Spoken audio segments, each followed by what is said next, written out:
Créé en 1999, le groupe Afrique Challenge, dont le siège social est à Casablanca, est une compagnie de conseil et de formation à vocation africaine, dont l'Afrique est l'espace de travail quotidien.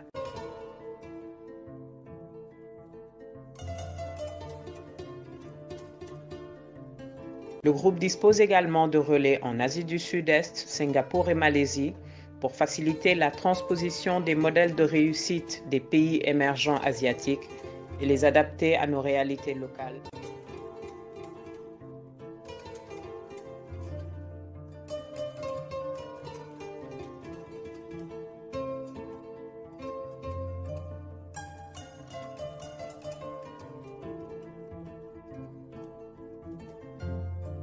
Notre conviction est qu'il nous faut attacher une attention particulière à la formation du middle management, car c'est le public qui traduit en résultat les orientations stratégiques de l'entreprise.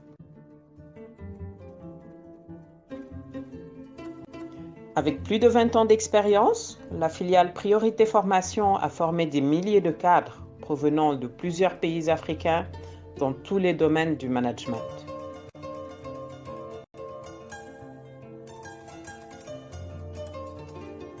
Hippocrate, filiale dédiée à la santé, a pour mission de conseiller, d'orienter médecins et patients vers les structures médicales les plus appropriées. Nous mettons également à la disposition des entreprises notre équipe d'experts pour l'optimisation des dépenses de santé au sein de leur entreprise.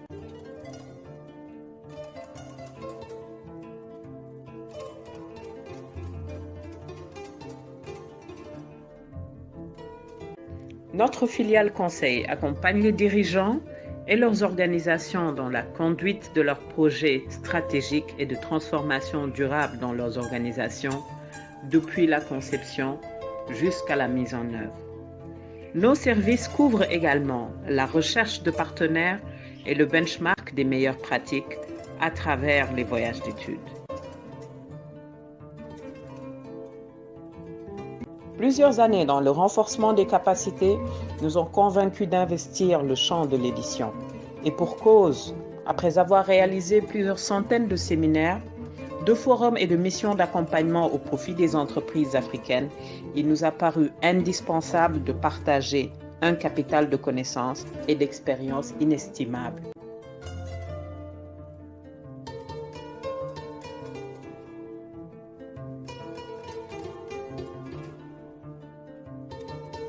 Notre conviction est qu'il nous faut inventer un management africain en nous appuyant sur nos valeurs culturelles, car l'expérience démontre les limites de la transférabilité des concepts anglo-saxons de management.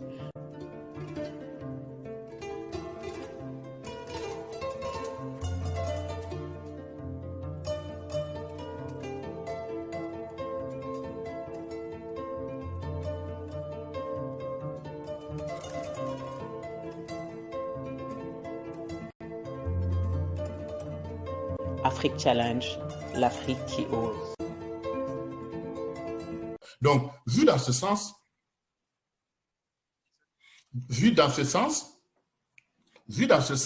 l'impression 3D peut être effectivement très utile.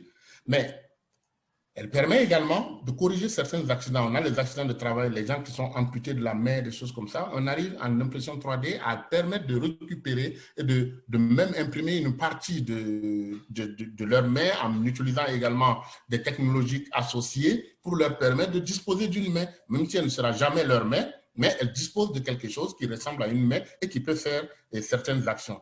Donc, vu comme ça, toutes ces technologies, elles sont extrêmement importantes et extrêmement utiles pour le patient, en particulier le travailleur, le protéger, lui rendre sa tâche beaucoup moins pénible et le soutenir dans toute son activité. Aujourd'hui, toutes ces technologies, les capteurs, les exosquelettes, les cobots et toute l'intelligence artificielle nous ont amenés à réorienter, à se retrouver dans un environnement où le travail est réorienté. Le big data, qui sont aujourd'hui la mine d'or de partout.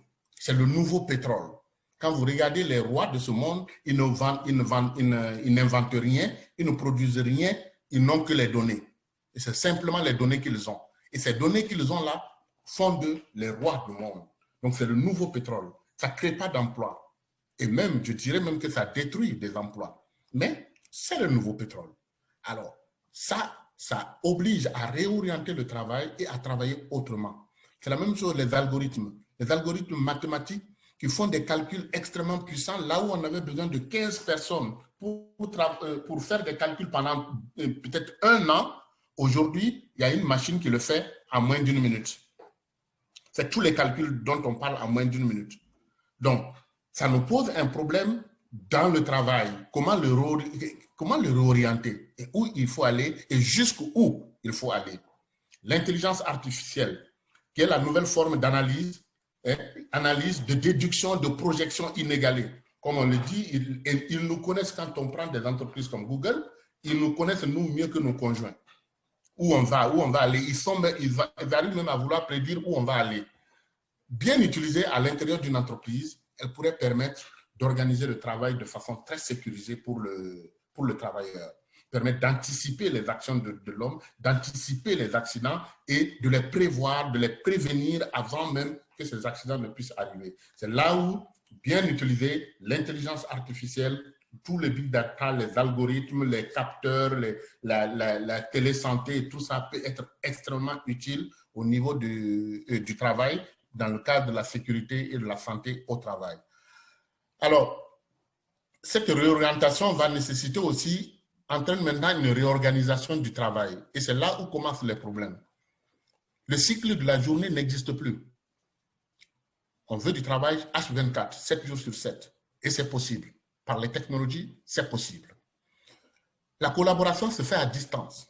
Même aujourd'hui, nous sommes en train de faire une conférence tous ensemble, à distance. Parfois, votre collaborateur avec lequel vous travaillez tous les jours, vous ne savez pas qui il est, vous ne savez pas où il est, vous ne savez pas comment il est. Et pourtant, vous travaillez tous les jours avec lui. Ça entraîne une sorte d'impersonnalisation du collaborateur. Et l'espace géographique est banni. Et le rythme quotidien est lui-même inexistant. Vous pouvez être en train de... Vous avez une conférence prévue, alors lui, il est là, il est 4 heures du matin chez lui, 2 heures de l'après-midi, et l'autre est là à 7 heures, et vous faites votre conférence. Et on travaille. Pas simplement une conférence, on peut travailler. Donc, la nouvelle réorganisation implique que l'homme arrive à s'adapter à tout ça. Et ça va être source de difficultés. Les outils de mobilité du travailleur aujourd'hui, on peut prendre ça comme étant une sorte d'avantage, une opportunité de pouvoir être mobile dans le travail. Moi, j'ai quitté Paris, je suis à Ouagadougou, je continue de travailler avec vous. Demain, si je vais au Gabon, on peut toujours continuer de travailler ensemble. C'est un avantage, c'est une opportunité. Ça apporte aussi une sorte de flexibilité au niveau du travail, qui peuvent être vues comme une opportunité. Mais tout ça, vu comme une opportunité, flexibilité,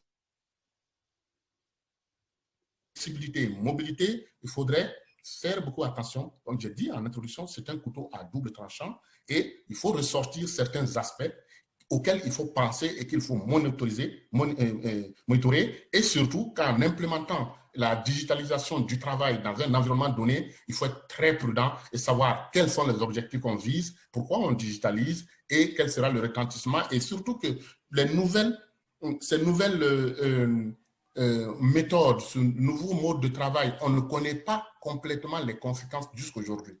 Quand vous prenez un exosquelette, ça soulage les articulations, les muscles et tout ça, et même le cœur. Mais quel est l'effet à long terme? Aujourd'hui, on ne le sait pas. Quand vous prenez un robot qui fait le travail de plusieurs personnes, vous prenez une personne, il y a un magasin, un grand magasin de près de 1000 mètres carrés de magasin, il y a une seule personne et qui gère tout le reste des robots. Mais cette personne, le retentissement psychologique que ça lui fait, d'être tout seul dans ce gros environnement, entouré de gens qui ne connaissent pas, entouré de choses qui lui, en plus, lui commandent, lui donnent des ordres et ont le culot de dire que ce qu'il fait n'est pas bon, qu'ils ne connaissent pas le sourire. Quel est le retentissement que cela a sur ce travailleur-là? Jusqu'aujourd'hui, on n'a pas encore toutes les données. C'est pour ça qu'il faut faire attention. Donc, quand on regarde tout ça, les conséquences sont importantes. C'est-à-dire, il y a de nouvelles exigences. On demande maintenant aux travailleurs d'être permanents. C'est-à-dire, il doit être disponible presque à tout moment. Parce qu'on peut le solliciter à tout moment et l'entreprise ne ferme plus. Donc, à tout moment, on a besoin de lui. Ça, c'est une contrainte. Il y a les contraintes d'horaire décalé. Puisque l'entreprise ne ferme plus, avant, c'était dans le corps médical où il y a les infirmières avec des 3-8 et autres. Mais aujourd'hui, presque toutes les entreprises, il y aura des horaires décalés parce que l'entreprise ne ferme plus. Ils pouvaient produire. Et il y a le travail précaire qui va s'instaurer, qui existe déjà. Les gens, parce que l'entreprise ne connaît plus les distances géographiques, le travailleur peut être en Inde, peut être en Chine, au Japon, n'importe où.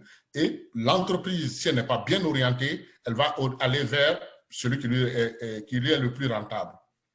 Et le travail risque d'être précaire. Et cette personne, sur quelle législation elle est embauchée, ça pose problème. Et tout ça, ça va être à l'encontre du travailleur. Et c'est pour ça que tout à l'heure, je dis, c'est un couteau à double tranchant qu'il faut savoir manipuler. De nouveaux risques apparaissent qui sont liés au support qu'on utilise ou qu'on a apporté aux patients. Quand le robot, comme tout à l'heure, quand le robot est là à la place de l'homme, qu'est-ce que ça lui fait? L'exosquelette, qu'est-ce que ça lui fait? Les impressions 3D, qu'est-ce que ça lui fait?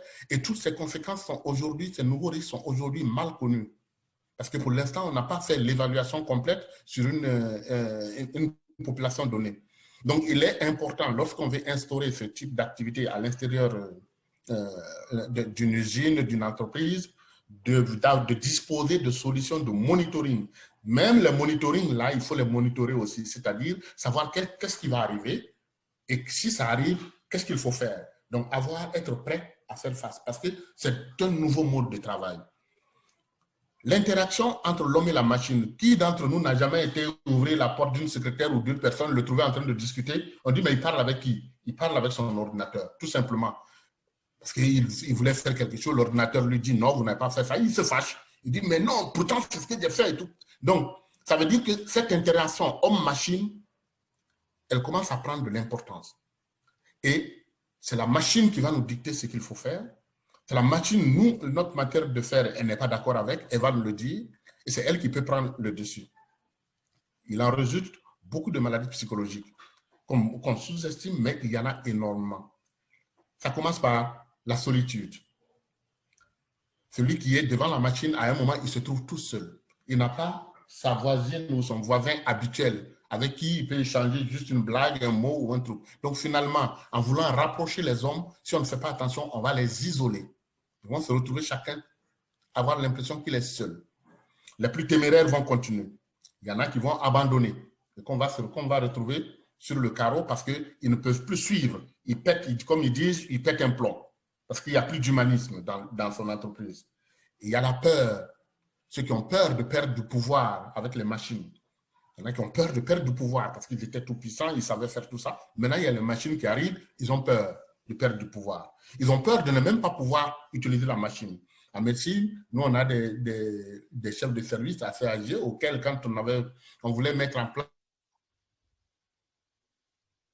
des systèmes informatiques, ils ne venaient pas. Ils disaient, j'en ai pas besoin. Mais c'était tout simplement le fait qu'il ne voulait pas montrer à sa secrétaire qu'il ne sait pas manipuler une souris et un clavier. Donc, cette peur-là, elle peut devenir un frein important à l'activité au sein de l'entreprise. Et ça peut aller jusqu'au désengagement, à l'absentéisme et par des maladies récurrentes, arrêt de travail multiples à tout moment. Cet arrêt de travail n'est pas lié à une maladie physique, mais c'est juste lié à la solitude, à la peur qui engendre un stress extrême. Et ce stress-là va être motif d'absentéisme, d'abandon, tout simplement. Donc, c'est extrêmement important quand on rentre dans un cycle où on veut vraiment digitaliser, d'avoir quand même un minimum d'humanisme qu'il faut mettre en place et surtout des méthodes de contrôle, des explications à donner à l'ensemble des travailleurs pour ne pas générer extrêmement de stress qui peut être très, très nuisible. Et cela va jusqu'aux états dépressifs dans ces entreprises. On a vu beaucoup d'entreprises, des entreprises très modernes où les gars, ils se suicident. Le gars, il est au 15e étage, il a une pression qui lui est mise dessus par les machines. C'est même pas par la hiérarchie, par les machines qui font des rapports en haut disant et son rendement nul, rendement uniquement 20%. Il se plie, il fait de son mieux, mais toujours rendement inférieur. Ce n'est pas quelqu'un qui le note, c'est une machine, l'intelligence artificielle qui le fait. Et qu'est-ce qu'il fait? Il finit par sauter par la fenêtre parce qu'il n'a pas d'autre alternative. Donc, c'est extrêmement dangereux. On n'a pas encore toutes les cartes, mais si on doit le faire, il faut vraiment faire attention. Le cas de l'Afrique est encore plus particulier par rapport à ça. Parce que pourquoi on veut digitaliser? Et mon point de vue est que si on veut digitaliser, c'est parce qu'on veut préserver le capital humain d'abord. Il faut partir sur le capital humain d'abord. C'est lui qu'on veut préserver d'abord. Et si on parle du capital humain, on se rend compte que l'homme, c'est vrai, il est fait de chair et d'os. On peut lui soulager ses muscles, soulager ses os, son squelette et autres. Mais l'homme est fait autre chose qui lui permet de rêver. Et si on lui enlève son rêve, l'homme devient fou. Et ce rêve-là, aucune machine ne peut le faire, ne rêve. Lui, il a besoin de quelqu'un qui rêve comme lui, en face de lui, pour travailler. Les machines peuvent aider, mais les machines ne peuvent pas nous permettre de rêver. Donc, il faut partir du principe que l'homme, il est fait de chair et d'os. Ça, c'est les parties qu'on maîtrise, c'est les parties qu'on peut orienter, c'est les parties qu'on peut soulager, mais il a aussi fait d'autres choses. Il ne faut pas lui enlever son rêve. Ensuite, si on se base uniquement sur l'augmentation du gain, qui dirige tout, ce qui concerne la numérisation à l'intérieur d'une entreprise, eh bien, on supprime les rêves de la personne, du capital humain. Et en supprimant son rêve, il devient une machine. Une machine lui-même soumise à l'intelligence d'une autre machine. Comment un homme, dans une entreprise, il est là, et c'est une machine, une sorte d'intelligence qu'il ne connaît pas, qui le ramasse, qui le rabaisse, et qui lui montre qu'il est nul, qu'il ne vaut rien, et que ce qu'il fait n'est pas bon, et que voilà comment il faut le faire. À un moment donné, ça peut devenir très dangereux, et ça peut être source de suicide, de dépression, de maladies mentales. Et c'est pour ça qu'il y a énormément de problèmes de psychiatrie dans les entreprises qui ont été numérisées à outrance, sans prendre les mesures nécessaires, sans discussion avec les employés, sans rencontre avec eux, sans leur expliquer les tenants et aboutissants, et tout ça, en déshumanisant complètement l'entreprise, c'est un risque énorme. Et en Afrique, je pense qu'il faudrait qu'on en tienne compte. Il faut préserver le capital humain, et c'est le plus important. En plus, lorsqu'on est orienté vers le gain, ça veut dire qu'on va licencier. On n'aura plus besoin de ces personnes. La machine, elle ne fait plus de grève. Elle travaille 24 heures sur 24. Elle n'a pas faim. Quel que soit ce qu'on lui dit de faire, elle fera exactement ça.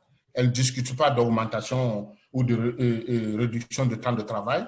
Donc, on est intéressant, on est content de disposer de ces machines, de les mettre en œuvre, mais il faudrait que ça soit pour préserver le capital humain, le protéger et faire en sorte que ceux qui étaient à cette place soient encore plus heureux. Et que l'objectif pour un individu d'amasser des milliards posés, alors que ceux qui les produisent, ces milliards, se suicident ou deviennent dépressifs, je ne sais pas si c'est, je ne suis pas sûr que ça soit même reluisant pour la personne qui en bénéficie. Donc, c'est pour ça que je pense qu'il y a des obligations légales qui doivent être extrêmement importantes et mises en place, qui doivent être orientées vers la préservation du capital humain, la protection de l'homme, protection de son environnement, pour qu'il soit et vive beaucoup plus heureux avec les technologies, plutôt que de faire en sorte que les technologies le rabaissent et le ramènent à un niveau inférieur. Et cela veut dire qu'il faudrait aussi qu'on puisse monitorer tous les risques au moment où on instaure la digitalisation à l'intérieur d'une entreprise, qu'on puisse connaître les risques, les monitorer, assurer le travailleur de sa prise en compte dans ce qu'il va faire. Il ne s'agit pas de le rabaisser, mais il s'agit de lui donner un peu plus de pouvoir, un peu plus de revenus. Et expliquer ce processus, les objectifs visés, et en plus, il y a aussi quelque chose dont qu'il ne faut pas négliger dans la numérisation, c'est l'existence de standards. Les standards n'ont pas été mis en place juste parce qu'on veut avoir un standard commun. Ils ont été mis en place parce qu'il y en a une bonne partie qui ont été testés et qu'on a remodulé parce qu'ils ont moins d'effets nocifs. Vous voyez, par exemple, même rien que les couleurs d'un écran. Les couleurs d'un écran. Quelles sont les couleurs qui sont les moins nocives pour l'œil humain? Donc, toutes ces études ont été faites et ça a permis de mettre en place des standards de résolution des écrans, de couleurs, des logiciels, des pages et autres, tout ça. Et ces standards-là contribue à réduire également les désagréments sur un travailleur. Donc, il faut les suivre quand on veut instaurer ça et surtout, il faut toujours monitorer, monitorer, monitorer. Donc, j'ai réduit, j'ai fait quelque chose d'assez court et puis, bon, parce qu'il y avait beaucoup de difficultés, une grosse pluie aujourd'hui sur Ouagadougou, donc il a fait que j'ai fini par réduire ça que je pourrais vous envoyer par la suite. Et on peut, s'il y a des questions, on peut discuter comme ça à bâton. Je vous remercie. Professeur Numou, merci beaucoup pour cet exposé extrêmement concis, précis et pédagogique. On va ouvrir donc une première salle de questions pour ceux qui veulent intervenir, poser une question. Vous avez la Est-ce que je pourrais poser une première question? Oui. C'est Ibrahim Elali, là. Oui. J'attends que M. Gay me donne l'autorisation. Vous avez l'autorisation, allez-y. Ah, bonjour Aliou. Bonjour. Docteur, ce qui serait intéressant pour ceux qui vous écoutent, c'est de voir un peu sur votre expérience sur les multinationales qui sont déjà en Afrique ou bien les grandes organisations. Comment, par exemple, je vous avais entendu lors d'une conférence dire que, par exemple, une grande organisation, elle peut suivre ses patients partout où ils sont en Afrique, qu'ils soient à Abidjan, qu'ils soient à Addis Abeba, qu'ils soient par le dossier patient partagé, et comment ils savent juste que dans telle salle d'attente, dans telle clinique, il y a un patient qui est en attente ou pas. Donc ça a un rapport avec la santé et puis le digital. Donc ça serait intéressant de donner par rapport à votre expérience, comment on peut par exemple avec le dossier patient partagé suivre partout où il est le salarié ou partout où il est en Afrique ou ailleurs pour suivre son état de santé. OK. Voilà, je voulais que vous nous entreteniez un peu sur cette question-là. Et de notre côté, comment ça peut être très économique en gagnant en gain de santé? Voilà, c'est deux questions que je voulais que oralement vous puissiez nous développer. Merci pour la question. Alors, on prend deux autres, comme ça, le professeur pourra synthétiser et répondre à une première vague de questions et puis reprendre une seconde de besoin. D'accord. Question, intervention? Oui, non? Oui, non? Donc, professeur Numou, vous pouvez répondre à cette première question. Alors, merci, M. Ali, pour la question. Effectivement, ce que vous dites, ça rejoint un peu ce qu'on appelle la mise en place d'un dossier patient électronique. Quand on voit à l'échelle au niveau d'un pays ou même d'une région, le fait de mettre en place un dossier patient électronique unique amène tous les prestataires de santé, que ce soit les consultants, les médecins, quelles que soient les spécialités, que ce soit les pharmacies, que ce soit les laboratoires, les centres d'imagerie, les kinésithérapeutes, les infirmières, tous travaillent pour le même patient. Il n'y a pas de redondance de soins, il n'y a pas de duplication de soins et la consommation, ne serait-ce que la consommation médicamenteuse, elle est réduite au minimum. Donc ça génère, vous voyez déjà à ce niveau, le type d'économie que ça peut générer. Deuxièmement, la qualité des soins, elle est pertinente, elle est présente. Dans la mesure où le patient n'est pas pris en charge par une personne, il y a toujours, comme si en permanence, il y avait une concertation pluridisciplinaire pour décider ce qui est mieux pour lui. Parce qu'on le connaît bien. Au moment où on veut prendre la décision, on sait ce qui se fait, ce qui ne se fait pas. Et à partir de là, on partage l'information. Et la dernière fois, l'exemple que j'avais pris, c'était on a mis en place des solutions comme ça dans une grosse entreprise africaine qui a des bureaux à Abidjan, au Sénégal, à Nairobi, en Afrique du Sud, au Kenya, et également à Abuja, avec des centres médicaux là-bas pour la santé de ces travailleurs et de leurs familles. Donc, ces travailleurs et leurs familles ont accès à ces centres et quand ça dépasse leurs compétences, ils envoient soit dans une autre région ou carrément aux États-Unis, en France, en Allemagne, en Angleterre, partout. Et aujourd'hui, avec ce qu'on leur a mis en place, à tout instant, ils savent ce qui se passe. Et c'est l'exemple que j'avais pris. C'est qu'il peut être à Abidjan et puis le médecin-chef peut appeler un de ses collègues ou le contacter, lui envoyer instantanément un message sur son ordinateur pour dire qu'est-ce qui se passe, pourquoi il y a un enfant, un nourrisson de 6 mois qui est dans ta salle d'attente depuis plus d'1 heure. Pourquoi il est là? Et pourquoi tu ne l'as pas encore vu?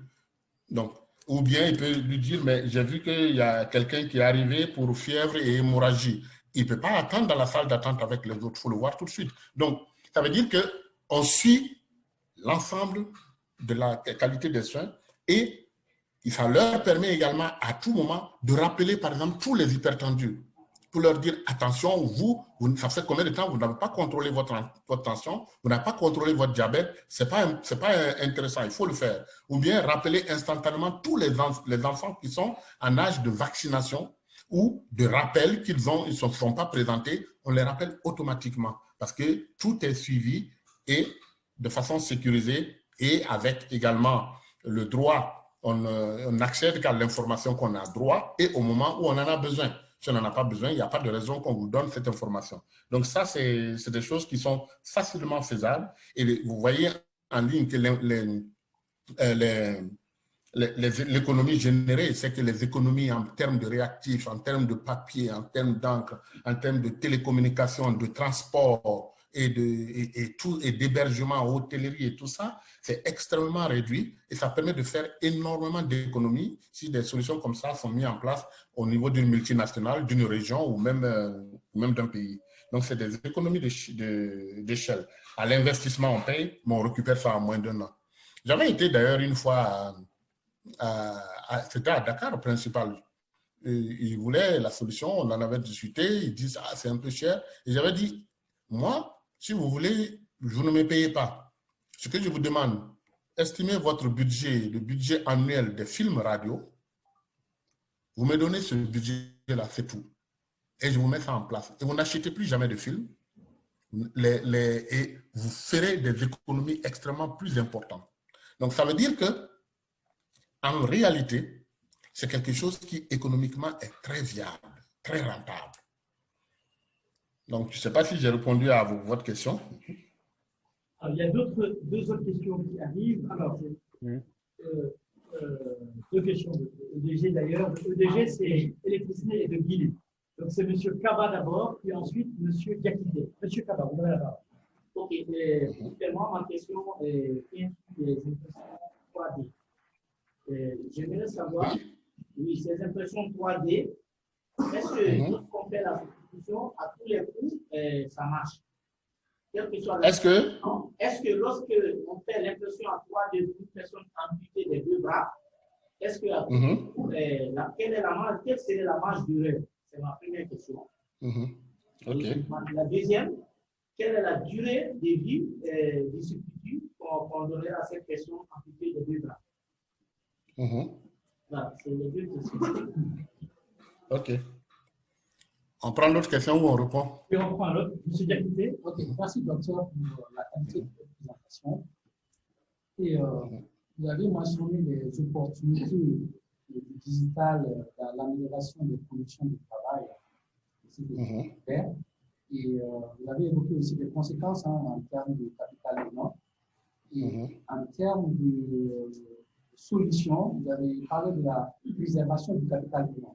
Alors, ma question, c'est comment on concilie le développement, si vous voulez, du digital à la préservation du capital humain. Donc, quand on prend la conciliation de ces deux volets, juste un exemple, un grand magasin où on a par exemple 10 agents de nettoyage. Et on dit, OK, maintenant c'est un robot qui va nettoyer. Et on envoie un robot. Et la conservation du capital humain ne sera pas là en ce moment parce qu'il faut déployer les autres agents. Alors, s'ils ne sont pas compétents pour faire quelque chose, il faut les mettre en rapport. Comment on peut concilier les deux là?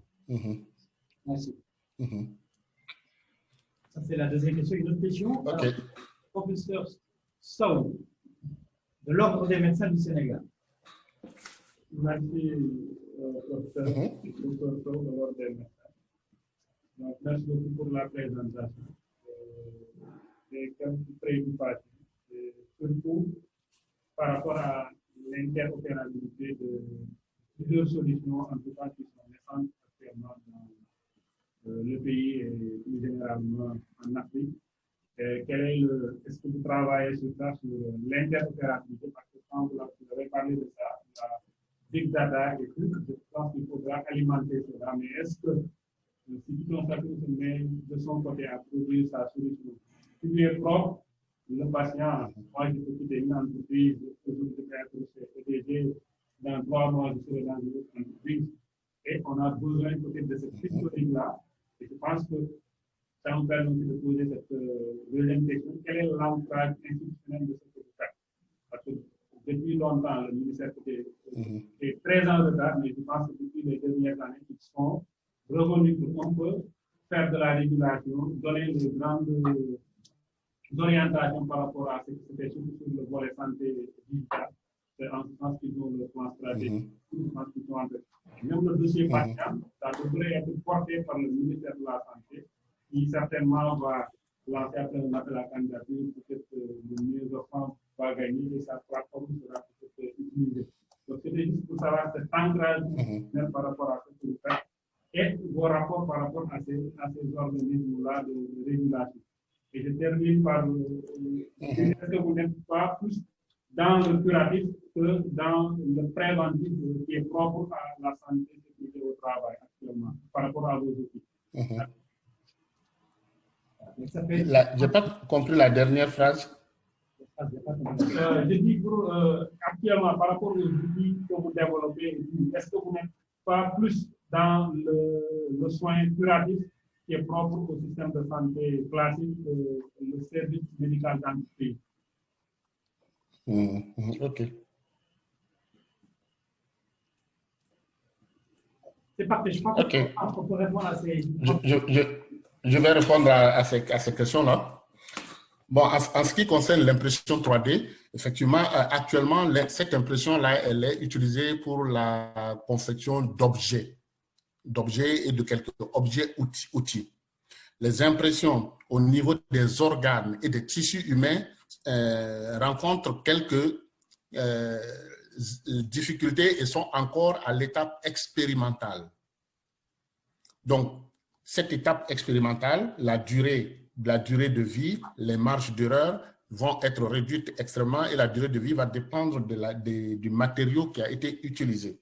Mais aujourd'hui, on ne le fait pas à l'échelle industrielle. Ça se fait simplement et c'est encore en test, en évaluation et qui va permettre de performer, de les rendre encore plus efficaces. Par exemple, si on fait une imprimante d'une main, ce n'est pas simplement le fait d'imprimer en 3D. Il y a beaucoup d'autres capteurs qu'il faudra mettre dedans pour que ça puisse être fonctionnel et donc pour réduire les marges d'erreur qui vont y aller. Parfois, ça se fait 1, 2, 3, 4, plusieurs fois avant de sortir une forme qui est adaptée et qui est complètement coopérant et adaptée à celle qu'on veut. Donc, ce n'est pas quelque chose qui est très répandu, mais par exemple, ils le font si c'est des briques qu'ils veulent imprimer en 3D, il n'y a pas de problème. Des briques, des choses comme ça, ils le font, il n'y a pas de problème. Mais le tissu humain, ils ont commencé, mais ce n'est pas encore complètement fini. Par exemple, au niveau du cœur, je sais que maintenant, ils impriment des parties des valves, les valves cardiaques. Et ça, apparemment, ça semble même plus robuste que les valves mécaniques qu'on faisait depuis. Mais il faut du recul encore sur plusieurs années pour être sûr de ce qu'on a fait. Ensuite, oui, concilier le développement et le capital humain. C'est vrai, c'est quelque chose qui a l'air d'être contradictoire, comme l'exemple que vous avez pris est très patent et très évident. Vous avez 5 balayeurs, après vous mettez un robot à la place, qu'ils deviennent les 5 balayeurs. Et le robot le fait mieux que eux. Et qu'est-ce qu'on a fait?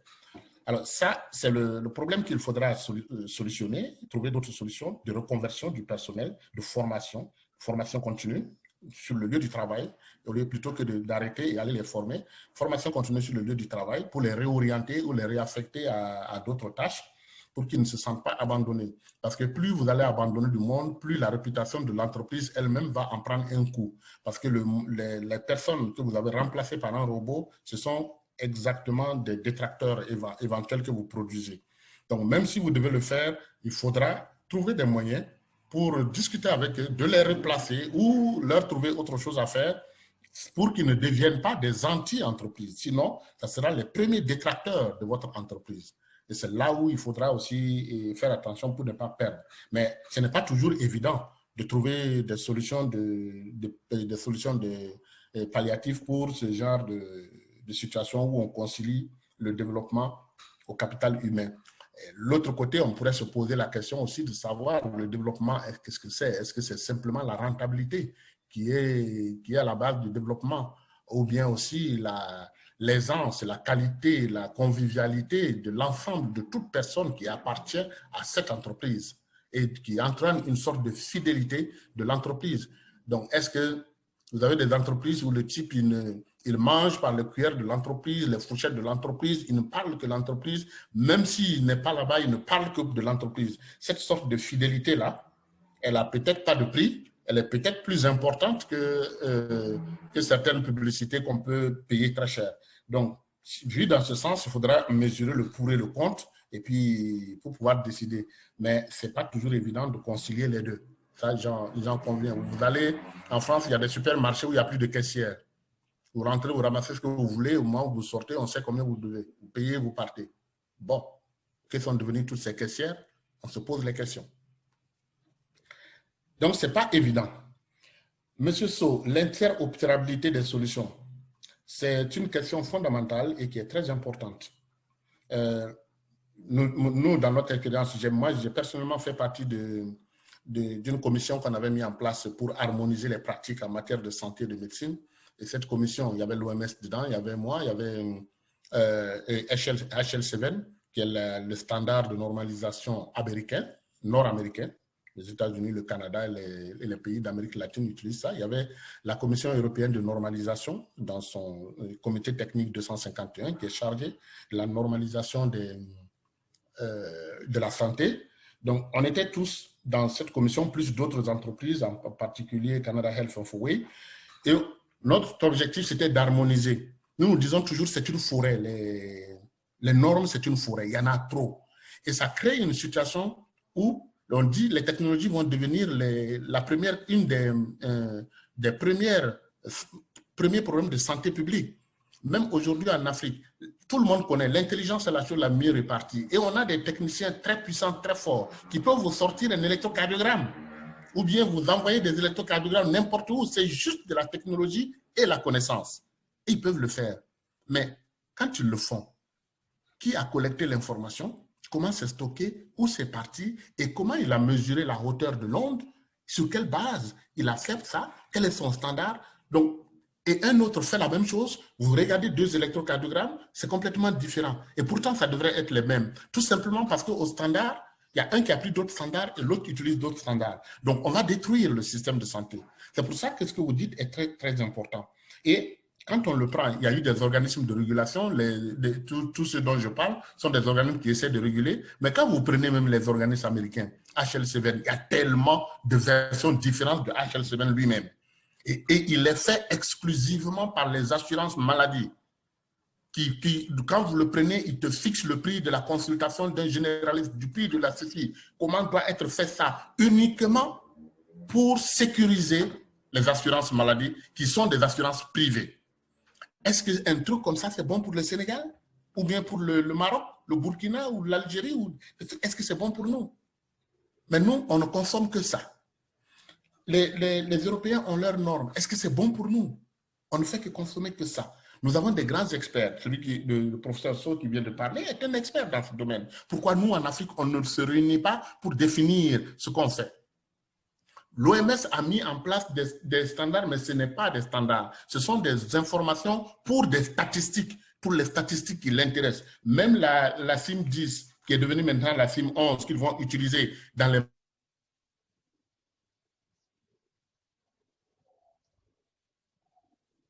maladies. Lui, monsieur Sow, je ne sais pas quelle est sa spécialité, mais un crise cardiaque. Ça n'a aucun sens. Mais c'est ça que nous consommons. Et résultat, chaque médecin va, il ne va pas l'utiliser. Il dit à sa secrétaire, à la fin, tu remplis. La secrétaire remplit. C'est ça qui monte au ministère et c'est des données statistiques qui sont fausses. Parce que ce n'est pas adapté. Donc, il faudrait que nous, en Afrique aussi, on ait notre communauté, on évalue ça et on met en place nos propres standards. Quand on prend on peut aller très loin. Quand je fais une hémoglobine à Dakar pour une personne, on me dit c'est anormal. Sur quel standard c'est basé? Une spirométrie anormale à Dakar. Sur quel standard américain où ils ont défini les normes? Mais est-ce que ces normes-là sont valables chez nous? on les applique, c'est ça qu'on mange. Donc, il est important que dans le cadre de l'interopérabilité, ça soit fait. J'ai été invité par le travail avec le ministère de la Santé de RDC et avec ils ont une agence de numérisation. Et quand j'ai vu leur programme, je dis non, vous mettez les choses à l'envers. Vous ne pouvez pas aller commencer par faire de la télémédecine, des cliniques virtuelles et autres, et le dossier patient électronique à la fin. Non, vous devez commencer par ça. Comment est la structure du dossier patient électronique? Et dans la structure du dossier patient électronique, quelle est la nomenclature que vous utilisez? Il y a quelqu'un qui met céphalée, un autre met migraine, et un autre met maux de tête. Comment le système doit juger et analyser toutes ces données-là? Parce que pour l'informatique, c'est trois choses qui n'ont rien à voir l'un avec l'autre. Donc, cette terminologie médicale, nous devons la revoir. Et nous devons, nous aussi, être en mesure, dans le dossier patient électronique, de choisir la norme qu'on va utiliser. Et cette norme, une fois qu'on l'utilise, on la rend interopérable. L'OMS veut quoi? Ils ont leur DHS2, ils ont le... Qu'est-ce que vous voulez? On extrait ça, on vous envoie. Comment vous voulez que ça soit? On vous l'envoie. Mais c'est à nous, nos données.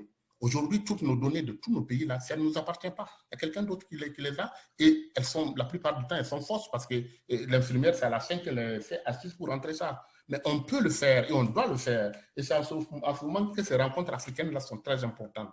Qu'on puisse commencer à faire des choses. Les pays, quand vous les prenez, chaque pays a ses normes, ses règles. Vous ne pouvez pas rentrer avec un médicament dans un pays sans qu'eux-mêmes, ils ne l'aient analysé eux-mêmes pour savoir son contenu par rapport à ce que vous avez dit. Qu'est-ce qui nous empêche, nous, en Afrique, d'avoir notre laboratoire? Ne serait-ce que pour toute l'Afrique. Un seul laboratoire d'analyse de tous les intrants pour savoir que ce qu'on m'a envoyé, c'est vraiment du clamoxyl. Donc, tout ça, ce sont des choses qui sont facilement faisables. Effectivement, vous dites que dans nos solutions, est-ce qu'on a intégré la santé du travail? Oui. Nous avons dans nos solutions où on permet aux médecins du travail d'analyser l'ergonomie complète du poste de travail, de pouvoir analyser l'environnement de travail, c'est-à-dire les ouvertures, les lumières, toutes les données qui sont... Ce n'est pas très important, il y a des données extrêmement figées, connues et autres qu'il faut rechercher en fonction de l'environnement de travail et on a tout codifié, nous, pour que ça puisse être possible. Donc, le médecin de travail peut voir l'ergonomie du poste de travail et pouvoir donner des recommandations, voir le lieu de travail, pouvoir donner des recommandations. Et s'il travaille avec un groupe de médecins cliniques, par exemple, quelqu'un qui a 3 arrêts de travail en l'espace de 6 mois, il est automatiquement envoyé à la médecine du travail pour qu'on voit pourquoi, qu'est-ce qui se passe. Il y a la consultation des psychologues pour essayer de définir qu'est-ce qui se passe avec lui et autres, ou bien quelqu'un, 2, 3 personnes qui viennent pour conjonctivite et on se rend compte qu'ils travaillent dans le même bâtiment, alors immédiatement ça va déclencher une inspection de l'environnement de travail et à cet endroit-là. Donc ça, c'est les aspects qu'on a pris en compte, mais on peut aller beaucoup plus loin si on est ensemble avec au niveau africain qu'on décide vraiment de définir quelque chose et de faire quelque chose de plus de performant. Donc, au niveau du dossier patient porté par le ministère, c'est exactement ce que nous disons. Le ministère ne peut pas imposer un dossier patient à tout le monde. Ça, le privé ou autre, tout le monde, ce n'est pas possible. Mais le ministère peut mettre en place un dossier patient squelette où il dit, quand vous voulez traiter l'information clinique, ça doit être comme ça. Maintenant, utilisez ce que vous voulez, mais l'information clinique doit être traitée de cette manière. La création d'un dossier patient doit se faire avec telle information et avec tel protocole pour que les informations puissent être accessibles par le ministère de la Santé. Il peut définir ce squelette. C'est ça, le dossier partagé. Maintenant, que la pharmacie aille acheter un logiciel dehors, c'est son problème, mais celui qui lui vend le logiciel doit respecter ces normes-là et cette architecture. C'est tout. Si on arrive à définir ça, on est sauvé et on a une interopérabilité sans problème et le ministère n'a plus de problème. Je crois avoir répondu, je ne sais pas si j'ai répondu à tout.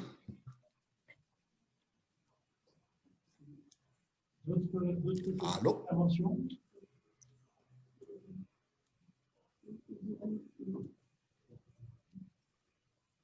D'autres questions, interventions?